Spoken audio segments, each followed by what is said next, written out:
இன்றைக்கி சண்டே தானே, நீ ஏதாச்சும் எங்களுக்கு பிரேக்ஃபாஸ்ட் பண்ணி கொடு நீ ஹஸ்பண்ட் கிட்ட சொன்னால் 10 மணிக்கு ஒரு நிமிஷம் முன்னாடி கூட என்னால் எந்திரிக்க முடியாது, நீங்களே ஏதாச்சும் செஞ்சு சாப்பிடுங்க, வேணும்னா நான் லஞ்ச் செஞ்சு தரேன் உங்களுக்கு அப்படின்னு சொன்னான்.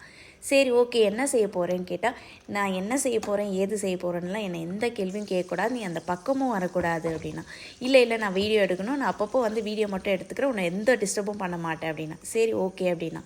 சிக்கன்லாம் மேரினேட் பண்ணதை பார்த்து நானும் ப்ராய் பண்ண போகிறான்னு நினச்சா ஏதோ தவா ஃப்ரை பண்ணிட்டு இருந்தான். என்னடா தவா ஃப்ரை பண்ணுறேன்னு கேட்டால், வாயை மூடிட்டு வீடியோ மட்டும் எடுத்துகிட்டு போய் என்னை எதுவும் கேள்வி கேட்கக்கூடாதுன்னு சொன்னல அப்படின்னா. திடீர்னு ஒரு பிளேட் எடுத்துன்னு வந்து நீட்டிட்டு 500 ரேண்ட்ஸ் கொடுத்து, நான் ஏன்டா அப்படின்னா இது 5 ஸ்டார் பிளேட்டிங், இதெல்லாம் இருக்கட்டும் மொத்தம் லஞ்சு எடுத்துகிட்டு ஒன்றா சாப்பிட்லாம் அப்படின்னு சொன்னேன்.